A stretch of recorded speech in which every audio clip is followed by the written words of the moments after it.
Hey there. Welcome to the Pine Island Experience podcast. I'm Joanna Anderson with my husband, Trygve. Each of our episodes will be conversations with fellow Pine Islanders. The goal of our podcast is to share with you our experiences, what we have found to be fun, and what makes the Pine Island experience so unique.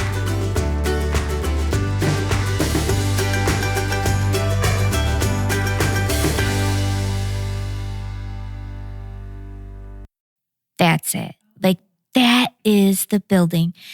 And I was so excited. I'm like, that's it. It was, you had to be a visionary because there was no back wall. It was a wreck. But I could see it and it was perfect. But I had to run it past my husband because he had to also think it was perfect. And I showed him many buildings and he was like, no. So I was like, how is he going to think this is right? It doesn't even have a back wall. So I said some prayers and I called him and I'm like, I found the perfect spot, blah, blah. And then he came and went through it. I didn't say much. He walked through the back wall into the back part and he was like looking around and he's like, yeah, I can see where this would work. And I'm like, it's a miracle of the Lord. Like he said, this has to be right. So, and then called about it and it all worked together. It all worked out. It was fun renovating the building. And it's like, gosh, I was trying to like think about, cause I helped renovate my son's shop. Then I'm like, I really like this. Maybe I'm a renovator. So I was like, oh gosh, stay focused. Yeah. That was Jodi Trusty, the owner of Sweet Floret Cakery, located in the Matlacha Historic District. Jodi was describing the long search, finding the perfect building for her new passion, baking. Jodi says she's ecstatic to be opening a shop in the Matlacha Community, something she envisioned for years. She tells us her heart is to serve, bring joy, love, comfort, and a sense of togetherness through her little shop and the confections that await. And Jodi says she can't wait to meet you. And now, here she is. We have with us today Jodi Trusty from Sweet Floret Cakery, and we're excited. We love all those pictures of your beautiful cakery, so thanks for coming. Yeah, thanks for having me. Let's start in the beginning, like we always do on the podcast. We want to know about you, where you're from, about your family, you know, where you lived before, and now how you finally came here. Could you fill us in a little on that? Yeah. I am Jodi Trusty. I'm a wife, mother of 4, Sam, Celia, Abel, Chloe. I'm a grandmother and originally from the teeniest town ever, Lindsay, Ohio. So they literally the smallest town ever. Like maybe a good comparison would be Matlacha. I mean, it is very, very small. No lights, no like electric lights or whatever, street lights, traffic lights, very small. That's wonderful. So you feel right at home here. Yeah. Oh, nice. Pine Island. How did you discover Pine Island? How I discovered it, my friend, actually, my best friend that is from Ohio, she remembers when she would come down here as a kid with her family to see her grandparents. There was a restaurant out here, maybe Snook Inn. Is that a restaurant or was it an actual? I don't know. I think that's what she called it. And she remembers going on to Matlacha and eating there. And so we took a drive one day and I just fell in love with the island. And I knew, I was like, one day I want to have a business out here. And that was 7 years ago. Wow. And so that's how I Did it remind you of home? Or was it? No, it didn't remind me of home, but maybe subconsciously because I liked having a business out in a small town, like a small community and serving a small community. It's nothing like Ohio, like as far as the atmosphere, an island. I didn't live on an island, but maybe the small community gave me a sense of home subconsciously, because I like that idea, just serving the small community instead of a big city, and really getting to know the community and serving the community, and like walking in and saying, "Hey, Mrs. Such and Such," just personal. I like that idea. Wow, that's amazing. And you knew you wanted to have a small business out here. Yeah, perfect. Just as a point of reference, where is Lindsay? Like near Columbus or Cleveland or? It's in Northwest Ohio. So I say Lindsay, Fremont, Toledo, Cleveland, Columbus area, they're all intermingled. Yeah. But the nearest, closest town is Fremont, Ohio, then Toledo, Ohio. Yeah. Columbus is about 2.5 hours. Okay. So pretty good distance. I had a college friend from Northwest Ohio. Of course, now it's been too many years to remember what city it was from, but a smaller town in that area. It wasn't Lindsay, but up in that neck of the woods. So what'd you do for work before? You said you've been doing this about 7. What'd you do before? So I have 4 children, and I was a stay-at-home mom for all those years, and I homeschooled my children up until my oldest was in 8th grade. In 8th grade, he went, and all the others followed. And that's what I did. And I volunteer at my church, sing, and I volunteer. I cook every Thursday for inner city kids at my church. So that kept me busy, but not busy enough. I needed to do more. And when they started leaving, it's like, what do I do now? So, So I assume you baked for the family while the kids were growing up, correct? Not really. Oh, no. No, actually, my friend, she lived in Florida, and then she moved to New York, and she got married, and she was tight on money, and she's like, we were just discussing wedding plans. I'm like, I think I can bake your cake. And she was like, okay. And so she let me. And it was a small cake, I think either 2 or 3 tier. And she told me what she wanted. And I told my best friend, I'm like, I really like doing this. I think I could see myself doing this. And then I did. That's where it started. I just started baking cakes. But that wasn't a small cake. 2 or 3 tiers. That's not small. It felt like it. Yeah, it didn't seem hard. It didn't seem hard. You're natural. Yeah, I feel like God gifts every one of us with some talent of some sort, and it is natural. I don't feel like whatever God has placed in you, I just feel like it comes out and it serves a purpose, and there's purpose in it, and we will flourish.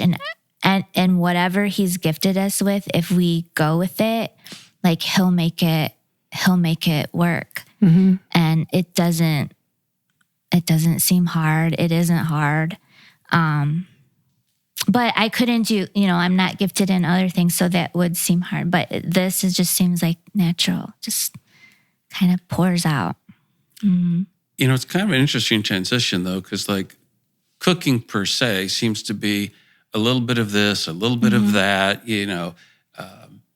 For instance, if we're making something that has garlic, we always throw a little bit extra garlic in because we're fans of garlic. But baking is far more exacting, more of a science in terms of the things to react so that it rises, et cetera. So other than just your idea to make that cake, was there any other thing? What made you think that you even maybe make that offer that, hey, I think I can make you a cake, or beyond just needing something to do? I don't know. I can just look at things and know that I can do that. Okay. I don't know. Not just with baking, but I like to build things. there's a lot of things I like to paint. I like to draw. So there's just things that I think I could do that. And I can't explain it.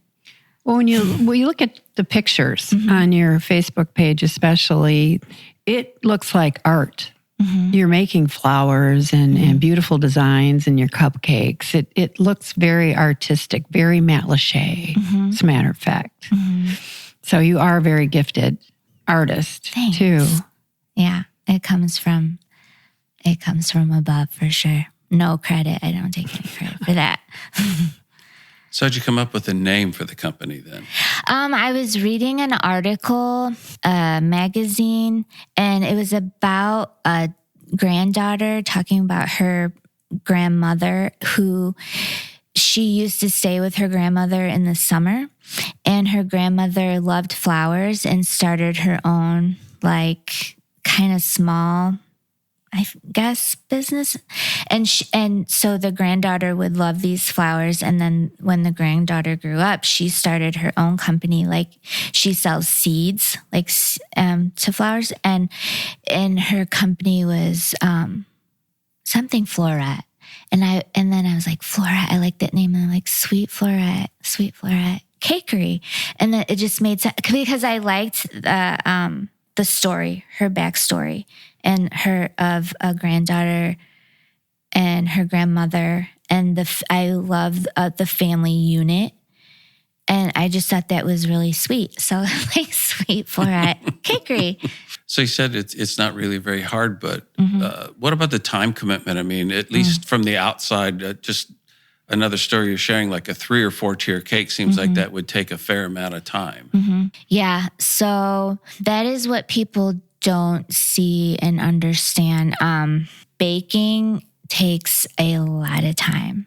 It isn't hard, but it is hard, like, mentally and even physically, because, you know, those types of cakes, they take about 3 days. Okay. And then when you're doing other things. And so when I price a cake at X amount of dollars and they're like, oh, that's so expensive, I really don't care. Then go somewhere else, because you don't see that I've been, like, sometimes up, like I'm decorating, I'm baking, he'll go to bed. And then there has been times like he gets up and I'm still standing in the kitchen, like trying to get ready for whatever. So it is a big commitment that I'm still trying to navigate through and learning, like, how to good time management, because I'm also not good at that. Like, scheduling it. I'm pretty carefree, like, go with the flow, like, kind of like a feather in the wind. So I'm trying to, like, learn how to be more organized and with my time and how to balance that out, because it is hours, days. Now, when somebody puts in an order like that, are they fairly definitive on what they want, and then your job is to execute? Or is it on the opposite spectrum where they're like, I'm being facetious here, make it nice, and then you have to have the vision to get that created? Yeah, so both. You know, like I said, I've been in business for 7 years, and now a lot of my customers, they've either seen my page, and so a lot of times they'll say, just do what you want. Like, Okay. like be creative. And I love that type of thing because, like, yay, I can do whatever. A lot of times just talking to the people, like, I get a sense of what they want, which is also, I know it seems strange, but I'll think about them, and just in talking, it's like, oh, I think they would like this, or I think they would like that. And it's worked out thus far. And then sometimes people are very specific. They'll give me inspiration photos to go off of, or it'll be like a themed party, like a kid's birthday party. And so those are specific things, which aren't like my favorites, but it's okay. Like, whatever, everybody has their thing. So yeah, I like the ones that say do whatever you want. Right. Now, does that include flavors, or are people pretty particular about flavor? Like, I want vanilla, I want chocolate, I want strawberry, whatever. Yeah. Mainly they're particular, like they'll give me, what they want. But sometimes they'll say, what do you like? Or what would you recommend? Oh, nice. And so, yeah. That's easy for you. Yeah. And interestingly enough, I'm also not a big cake person. I don't really like sweets. Oh, you're kidding. Kidding. So it's like, well. So this was a real natural fit then. Yeah. But you're sweet. Oh, thank you. Yeah. Oh, my. So what challenges have you discovered, despite you've mentioned time management and the baking and the preparation time, other parts of the business maybe that you are unaware of and having to learn or you've adjusted to in terms of, running a business? A lot. I'm still learning. So mainly time management. Do you have a team working for you? I do. I have 2 girls. Now the season's over. They're just weekend staff. Okay. So, but I have 2 girls that work for me. It's cool because one's a little older than me and one's a lot younger than me. So I feel like we can all help each other, like trends and things like that. Do you like that part of it, managing a team? Or is that hard to do? Not necessarily. That also feels kind of, I feel like that's a natural thing too. Like I get along. It's kind of easy for me to get along, but also because I am very like over, like I don't know if they would think that I'm a good boss.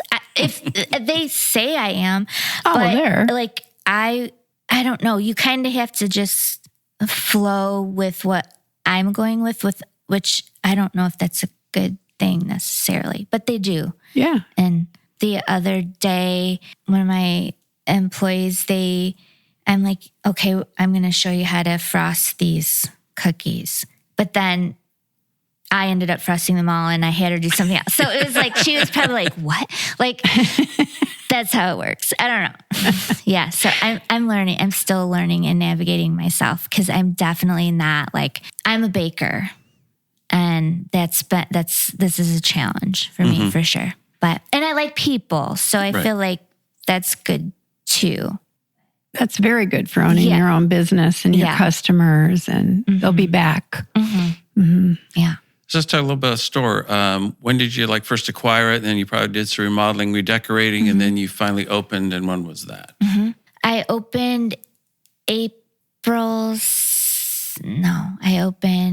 March 16th, and I acquired the building almost a year before that. Wow, okay. It was in shambles from the hurricane, and that in itself, like we had been looking for a spot for quite a bit, for about 7 years.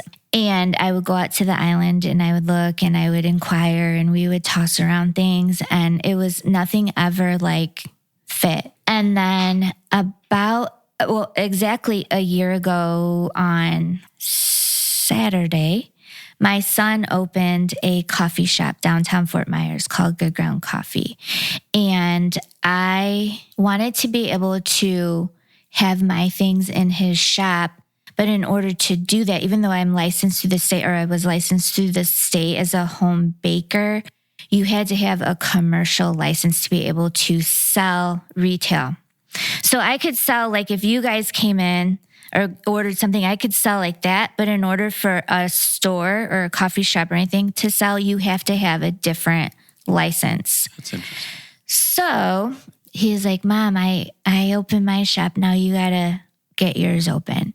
Aww. And so I was like, okay. So I went back again, like on a Sunday after church. I took a drive and I was like, I've driven this road, many X amount of times. And I did. And then I looked to my right and there it was. And I'm like, that's it. Oh. Like, that is the building.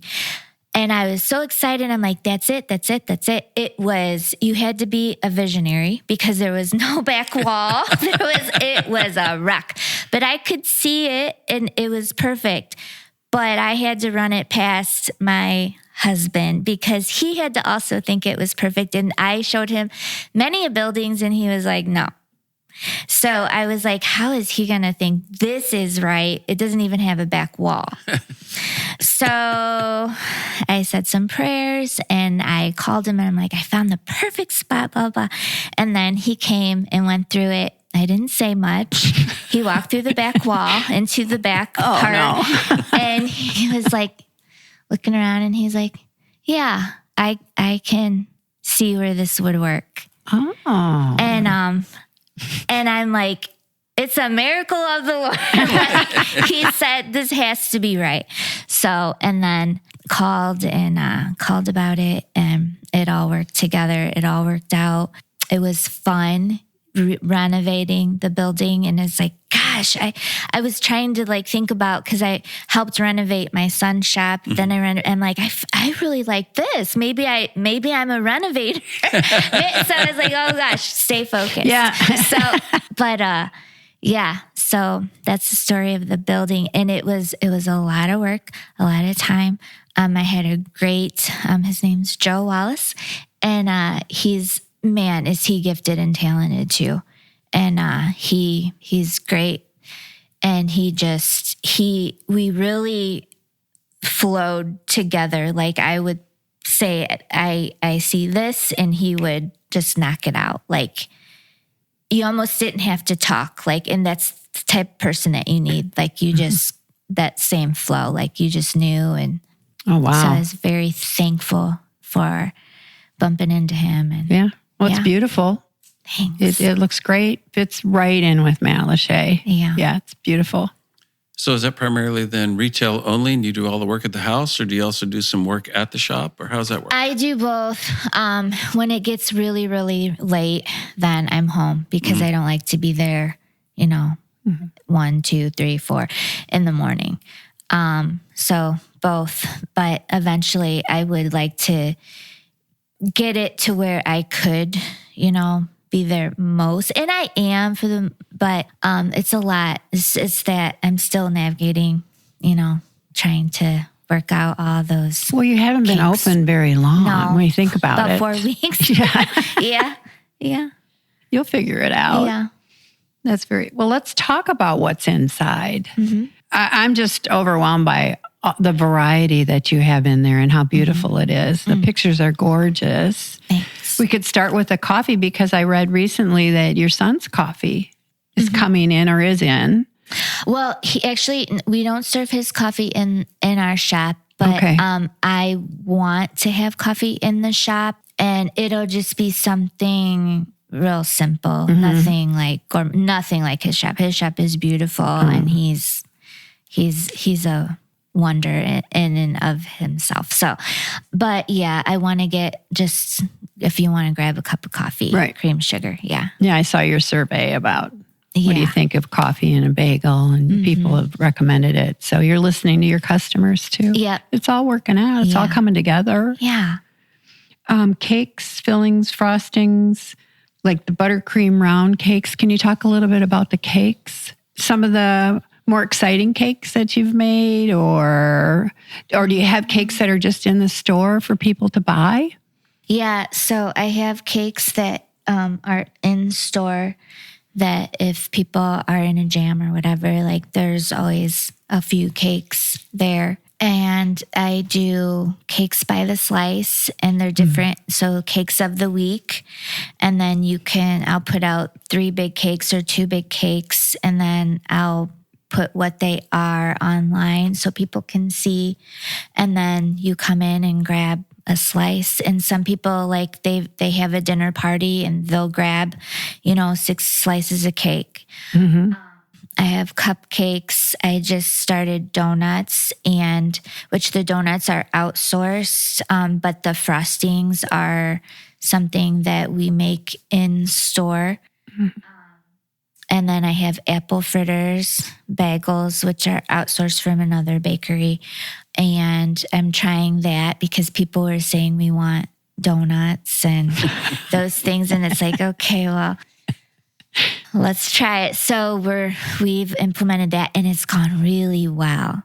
So another focus of mine in store are the gluten-freers. And I have a lot of people. I have a close, a friend that's close to my heart.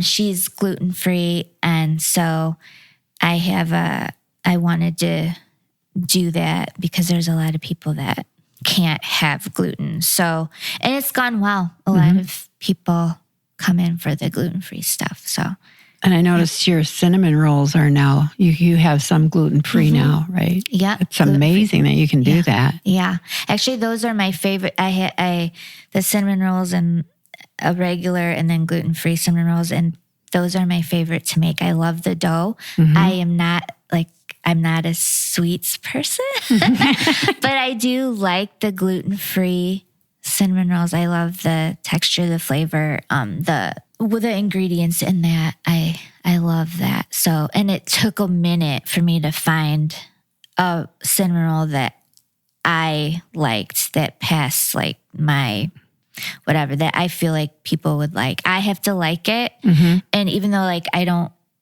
like sweets, I like my buttercream. I like my cake, even though I wouldn't eat a whole slice of it. I like the initial taste of it and like, okay, I'll put that out. Yeah. So the cinnamon rolls took a minute for me to, and my friend who is gluten-free, I always usually have her taste it too. Like, what do you think about this before I put it out? And then she'll give me feedback. Oh, that's good. You have a taste tester. Yeah. That's nice. And her opinion. Yeah. And what did I just saw the salted caramel drizzle. That looked beautiful. Thank you. What are cake pops?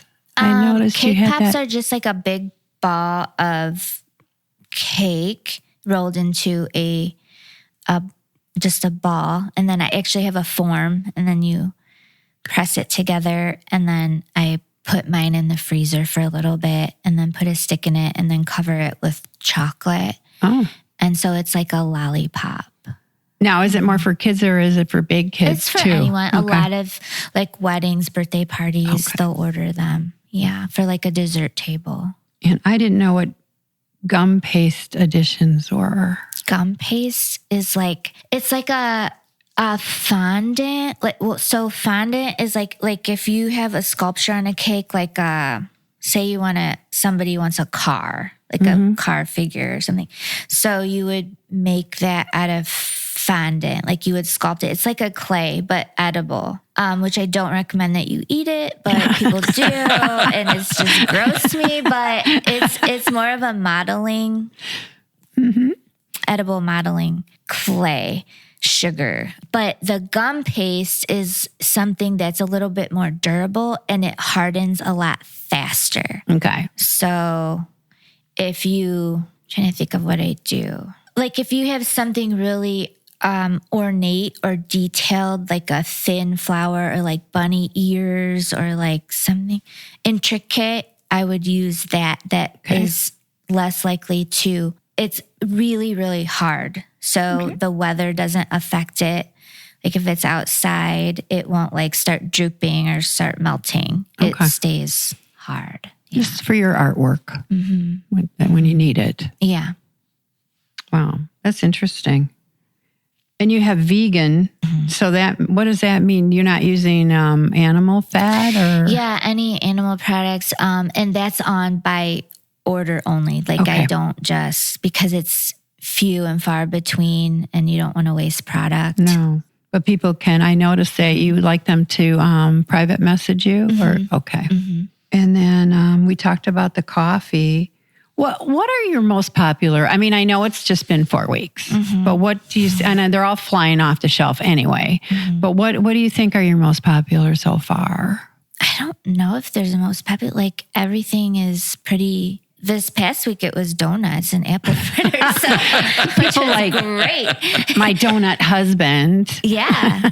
I mean, that was the most this week. Next week, it could be something different. I don't know. The cinnamon rolls are always too. And how about, we talked about your wedding cakes and what kind of special events you've done, birthday parties. Have you had a difficult request recently? I mean, you enjoy the baking and the process, but had something that you saw as a bigger challenge or was more time consuming? I love challenges for sure. but I don't know. I don't recall anything offhand. What was the most challenging? I sculpted like a character off of a cartoon movie character that was actually a character, like it was a bride, which was fun. But I feel like the more challenging it is, the more fun it is for me. So it doesn't. No, it sounds like people can ask you and you're going to try and you'll pull it off. I mean, that's amazing. No wonder you're working long hours. Yeah. And what about future? It's really early for this, I know, but do you have ideas in the back of your head of anything you want to, or you come up with it as people request, it sounds like. But do you have any ideas for the future? As far as like new services, expansion? I know you probably want to know. No, I'm just trying to like manage the 500 plus square feet, which is tiny, but it's enough like for me. Like that's enough in my brain. To manage that well. And before I attempt anything else, and that could take a while. Yeah. So. Let's talk about the store proper. Where's it located? Phone number, address, how best to get a hold of you if they're interested in either ordering something and or purchasing.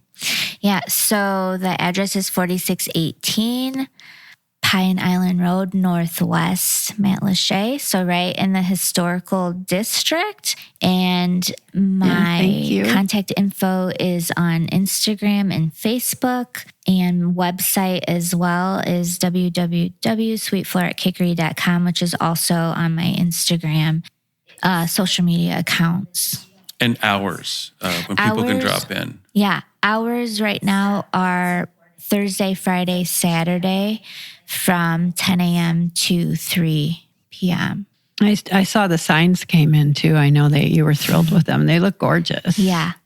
Yeah, I have a great guy, Corey Reppert from High Impact Designs, and he's done my business cards for years.